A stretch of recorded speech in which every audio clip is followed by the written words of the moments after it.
Bonjour à tous. Aujourd'hui, je vous propose de débuter une nouvelle série de cours. On va parler d'électronique numérique et cette série va nous occuper pendant la majeure partie du semestre. Mais on va commencer doucement. Vous me connaissez, j'essaie de ne pas aller trop vite et de bien décortiquer les choses. Malheureusement, forcément, les premières vidéos de la série seront assez peu concrètes. Il va falloir qu'on voit toutes les bases et les outils avant d'attaquer les applications. Donc aujourd'hui, on ne va parler que des signaux numériques, c'est-à-dire qu'on va voir comment on représente des informations avec des 0 et des 1. J'ai bien dit information. Je vous rappelle que l'électronique, ça nous permet de véhiculer de l'énergie ou des informations. Les informations peuvent servir par exemple dans le domaine de l'automatique, de la mesure ou de l'informatique. Et elles peuvent être dans tous les cas sous forme numérique ou sous forme analogique. Les informations analogiques, on les a déjà vues, elles sont représentées par des grandeurs électriques qui peuvent être des tensions ou des courants ou des charges. Ici, on va prendre l'exemple d'une tension. La grandeur électrique, dans tous les cas, est l'analogue de l'information, d'où le nom analogique. Par exemple, si on veut dire 2, le chiffre 2, le nombre 2, on peut le représenter par une grandeur de 2 volts. C'est le cas ici. C'est très simple à décoder. Par contre, à cause des nombreux parasites qui influencent les systèmes électriques, malgré les protections qu'on utilise, la tension, là, qui est en vert, elle n'est jamais pile poil à 2 volts. Elle est un petit peu au-dessus, un petit peu en dessous, et ça varie tout le temps. Le petit écart aléatoire par rapport à la valeur vraie du signal, c'est ce qu'on appelle un bruit. On s'arrange généralement pour que le bruit soit faible devant le signal, mais en tout cas le bruit, quand on est sous forme analogique, il est toujours là. En revanche, si je veux dire 2 en numérique, je vais utiliser successivement un niveau haut de tension au-dessus d'un seuil et autour d'une tension que je vais appeler VCC, qui est la tension d'alimentation du système. Et je vais ensuite mettre un niveau bas de tension en dessous d'un seuil et près de 0 volts. Avec ce système de seuil, on a ce qu'on appelle une marge de bruit qui est soigneusement choisie pour être supérieure au bruit. Les bruits, donc, ne brouillent pas l'information.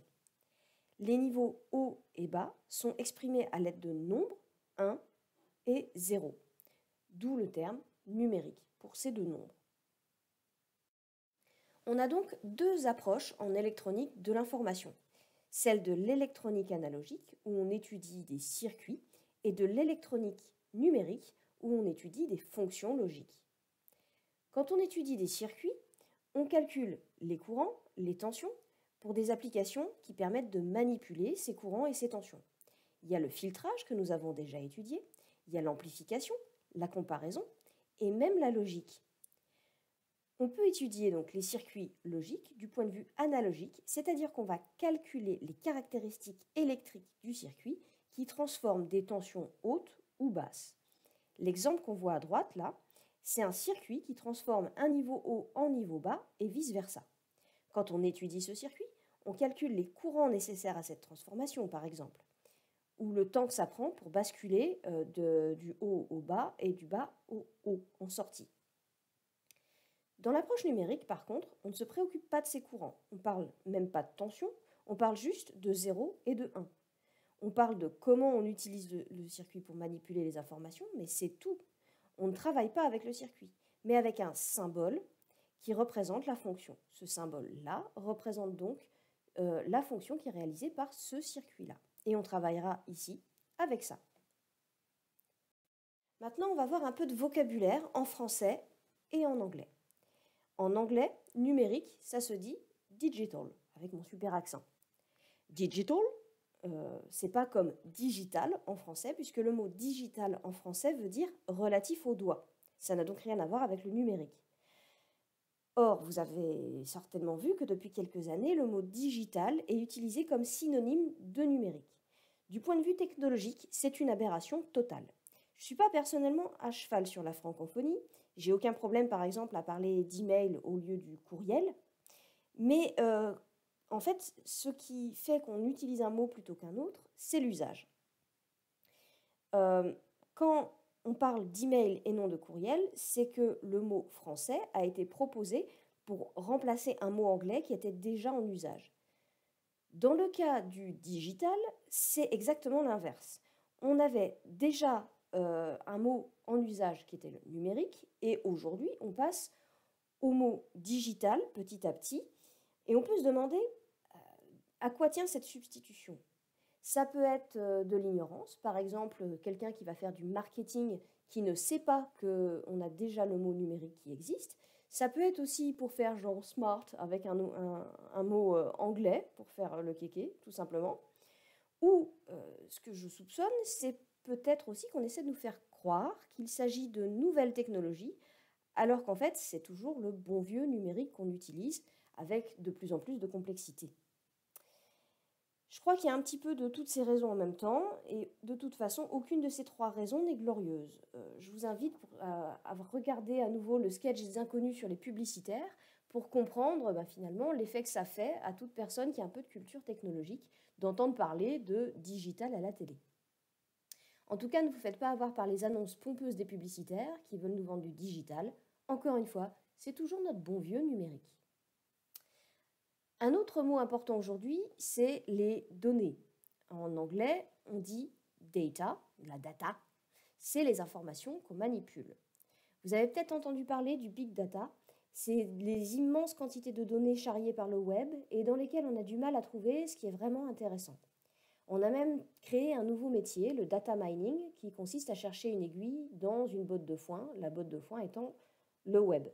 C'est certainement un métier d'avenir si ce genre de choses vous intéresse. Les données, on va aller de plus en plus dans la technologie, elles sont codées sous forme d'unités contenant des 0 et des 1.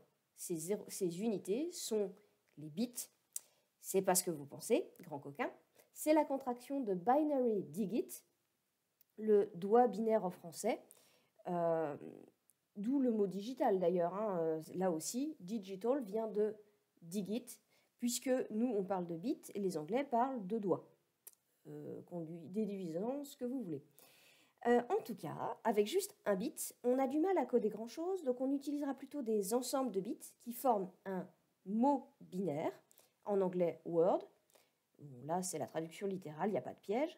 Et comme on utilisera beaucoup de bits, et oui, grand coquin, on comptera leur nombre par paquet de 8 bits, c'est-à-dire des octets, et en anglais, bytes. Attention à ne pas confondre bit et byte, il y a juste un facteur 8 entre les deux. Et ce mot octet, vous l'entendez souvent, la capacité d'une mémoire, par exemple, donc clé USB ou disque dur, on va l'exprimer en gigaoctets.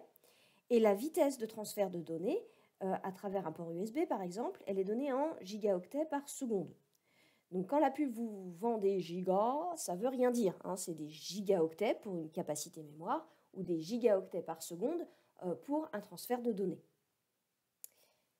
Alors nous, comment on va utiliser ces paquets de bits ? Il y a plusieurs situations en fonction de ce qu'on veut faire. Le cas le plus simple en logique, c'est quand on considère que 0 signifie une condition fausse et 1 signifie une condition vraie. Dans ce cas-là, on parle de booléen parce que c'est inspiré de l'algèbre de Boole, B-O-O-L-E, qui était un mathématicien anglais qui a mis en place tout un système de logique en fonction de ces deux unités, 0 et 1. C'est ce qu'on utilise pour le traitement des données. Par contre, quand on veut coder des données un petit peu plus importantes, avoir juste 2 cas, ça n'est pas suffisant. On peut par exemple coder une donnée sur un octet, donc le codage 8 bits.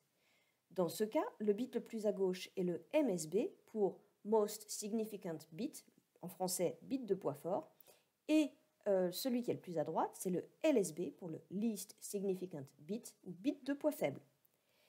Mais on n'est pas obligé de coder juste sur un octet. Si on code sur un nombre de bits arbitraire, qu'on va noter ici grand N, on va retrouver le MSB à gauche, le LSB à droite. Chaque bit peut prendre 2 valeurs, ce qui fait qu'on a 2 fois 2 fois 2, etc. possibilités, soit 2 puissance n cas possibles.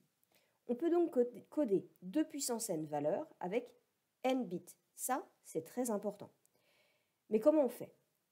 Alors, on va passer maintenant en revue plusieurs types de codage. Le plus simple, le plus répandu, c'est le code binaire naturel. On l'utilise pour coder des nombres entiers positifs.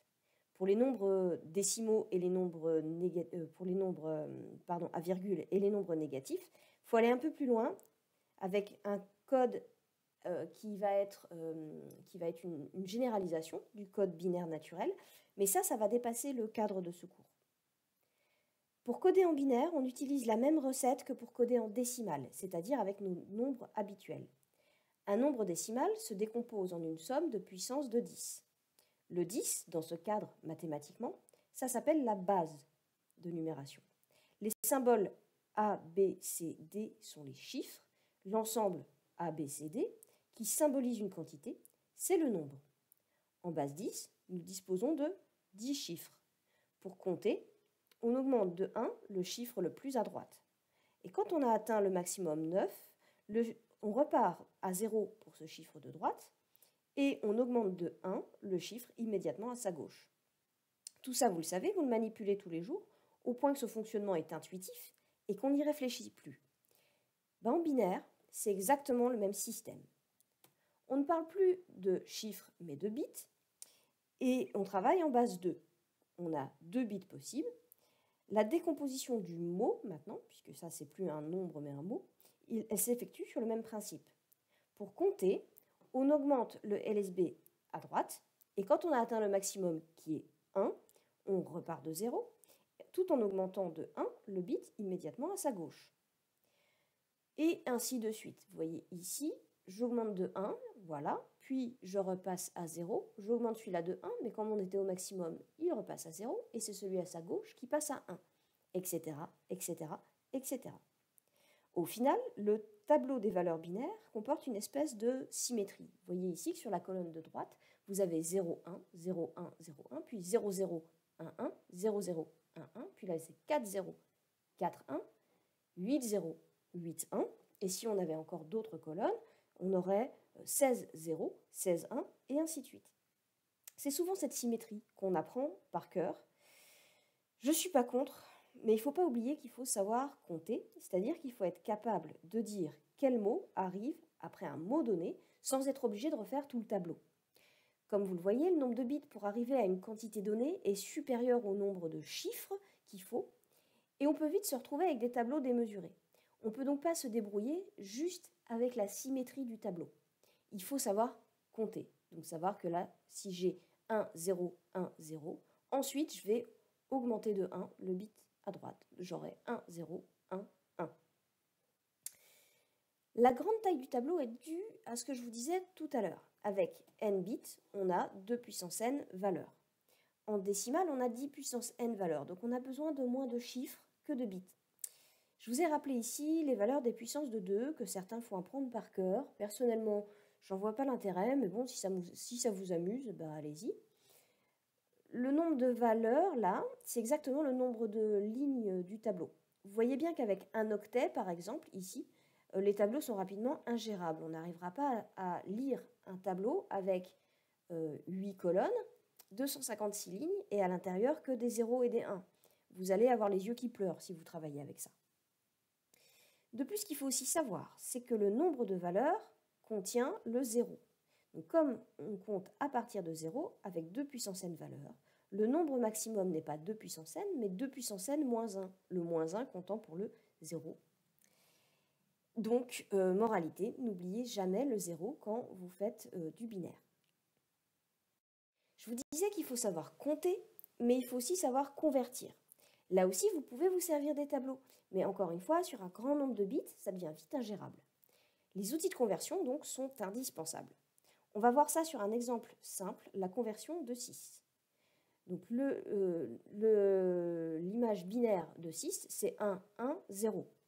Pour convertir le binaire en décimal, c'est hyper facile. Vous appliquez simplement la formule de décomposition sur la base 2. On a donc 1 fois 2 puissance 2, plus 1 fois 2 puissance 1, plus 0 fois 2 puissance 0. Ça fait 4 plus 2 égale 6. On a bien donc ce résultat 6. C'est dans l'autre sens que c'est un petit peu moins évident. La méthode qu'on utilise, c'est la méthode des divisions successives. Pour cela, on écrit la division euclidienne du nombre décimal par 2 en faisant apparaître le quotient et le reste. On voit donc 6 égale 3 fois 2 plus 0. Puis, on divise le quotient, ici 3, par 2. Toujours par division euclidienne en faisant apparaître le quotient et le reste. On obtient 3 égale 1 fois 2 plus 1. Puis on recommence, je divise cette fois 1 par 2, j'obtiens 0 fois 2 plus 1. Ce 0 ici, c'est le signe qu'il faut arrêter le processus. Quand votre quotient vaut 0, vous arrêtez. Et là, vous mettez bout à bout les différents restes en commençant par le dernier.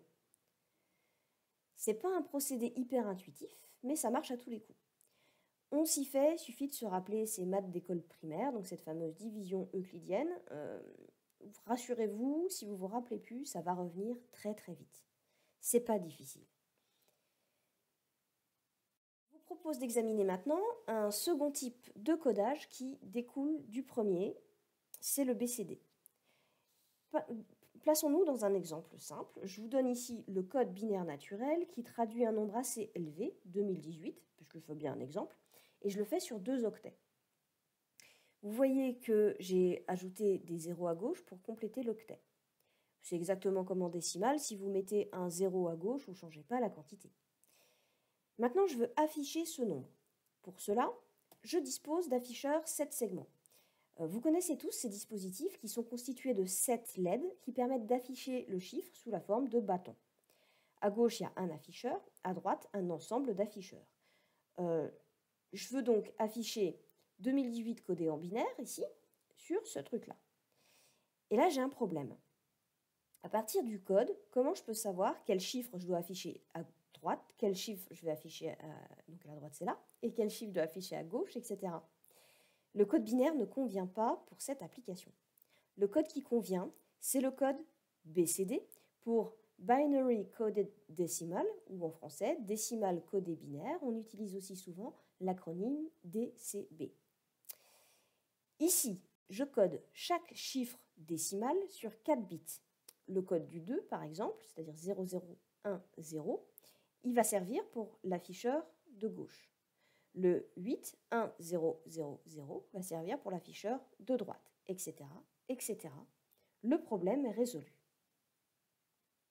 Le code binaire naturel me pose un autre problème. Ici, je vous rappelle les codes de 0, 1, 2 et 3. Vous voyez que quand on passe de 1 à 2, c'est-à-dire de 0, 1 à 1, 0, les 2 bits changent en même temps. Et ça peut être embêtant. C'est le cas, par exemple, quand on utilise un dispositif mécanique de type roue codeuse. La roue codeuse est constituée de pistes sous la roue, chaque piste indiquant un bit. Les pistes sont opaques ou transparentes selon qu'on code un 0 ou un 1. Mais si 2 pistes changent de transparence en même temps, la limite n'est jamais parfaitement alignée. C'est impossible d'avoir quelque chose, c'est impossible d'avoir deux limites parfaitement alignées. Et on a un moment où l'information codée est fausse. Pour cette raison, un ingénieur, Mr. Gray, a proposé un code alternatif où les bits ne changent pas en même temps. Il s'agit du code Gray, ou qu'on appelle aussi le code binaire réfléchi. C'est un code binaire car il est construit à partir de 2 valeurs possibles des bits, le 0 et le 1, toujours les mêmes donc, et il est construit par réflexion. Je vais vous montrer. On part d'un bit, un seul, qui prend les valeurs, d'abord 0, ensuite 1, comme d'habitude. Puis, pour construire la suite du tableau, je fais une réflexion à ce niveau-là. Donc le 0 et le 1, comme à travers un miroir, passent à 1, 0. Et pour marquer que le miroir est ici, sur le bit qui est immédiatement à gauche, je mets 0, 0, puis 1, 1. J'arrive à cette limite-là et je vais recommencer. Je vais faire une réflexion. Ici, vous voyez, j'ai un nouveau miroir où j'avais 0, 1, 1, 0 qui se transforme en 0, 1, 1, 0. De la même manière, sur cette colonne, j'avais 1, 1, 0, 0. Je retrouve 1, 1, 0, 0. Et à gauche du miroir, j'avais que des 0, puis que des 1. Et je recommence. Je place un miroir ici. Vous voyez toute cette partie-là et la réflexion de toute cette partie-là. Et à gauche, j'ai mis d'abord des 0, puis des 1. Et on peut faire ça indéfiniment. Ce type de codage donc, peut permettre de tracer des pistes sous la roue codeuse sans problème de stabilité.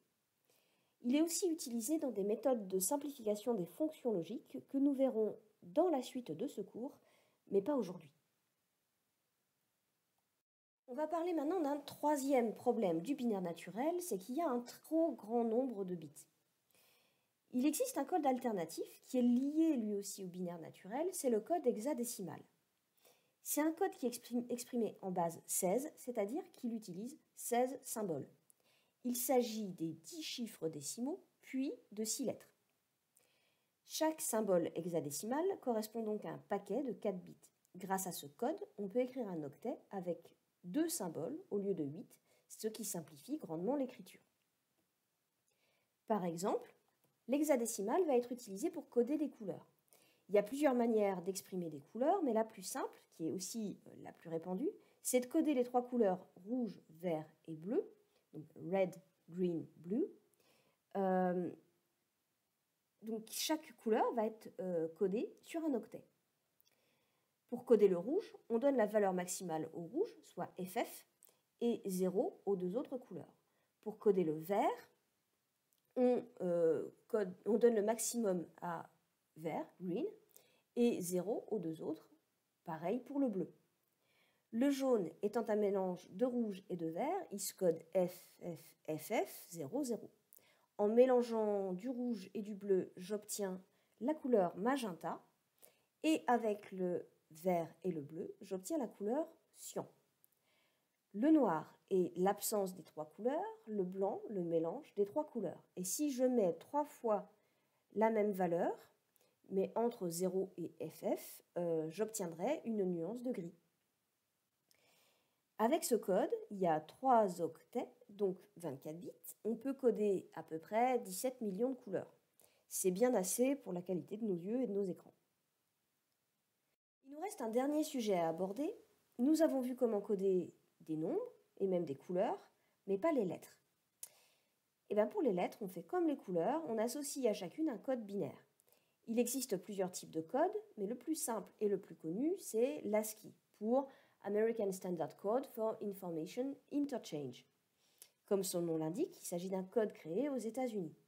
Chaque caractère d'imprimerie, ici ou là, donc dans toutes les colonnes blanches, est associé à un code hexadécimal, donc il va être codé sur un octet.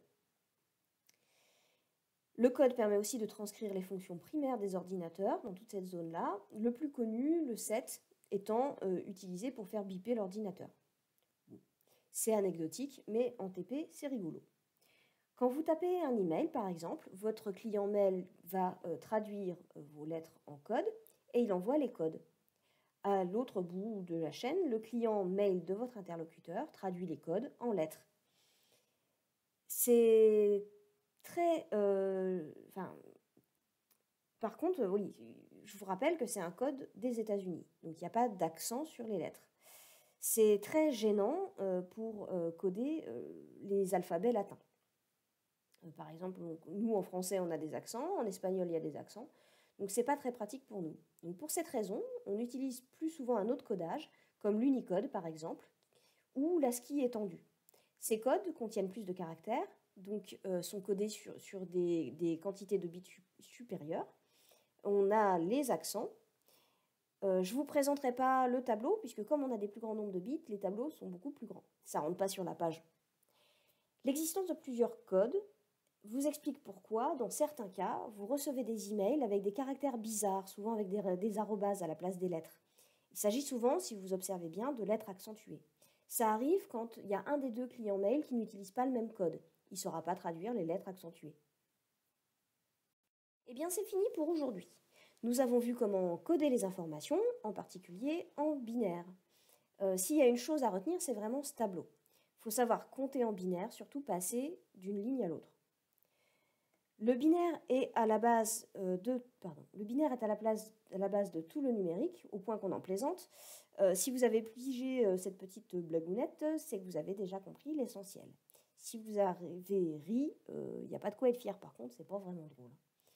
Mais surtout, n'oubliez pas, hein, on dit